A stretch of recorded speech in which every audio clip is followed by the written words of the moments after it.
இந்த விஜயை எப்படி முடக்கலாம், தமிழக வெற்றி கழகத்தை எப்படியெல்லாம் முடக்கலாம், அப்படிதான் அவங்களுடைய சிந்தனையே 24/7.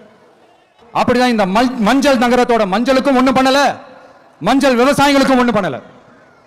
ஆராய்ச்சி மையம், சிறப்பு மையம்னு கோடி கோடியா டெண்டர் விட்டாங்க, பேருக்கு கட்டிடத்தை கட்டினாங்க. ஆனா உலகமே போட்டி போட்டு வாங்குற மஞ்சளை மதிப்பு கூட்டி விற்பனை செய்ய, அதாவது அதோட வேல்யூ இன்க்ரீஸ் பண்ணி நம்ம விவசாயிகளுக்கும் இந்த மாவட்ட மக்களுக்கும் நன்மை செய்ய இதுவரைக்கும் என்ன செஞ்சிருக்காங்கன்னு யோசிச்சு பார்த்தா ஒரு பெரிய ஜீரோ தான். கரும்பு நெல்லுக்கு அரசாங்கம் விலை பிக்ஸ் பண்றாங்க, அதையும் ஒழுங்கா பண்றதில்ல, ஒவ்வொரு முறையும் பிரச்சனை. அங்க நெல் கொள்முதல் செய்யறதுல ஊழல், அதுக்கப்புறம் கூட அந்த கொள்முதல் ஒழுங்கா நடக்கிறது இல்லை.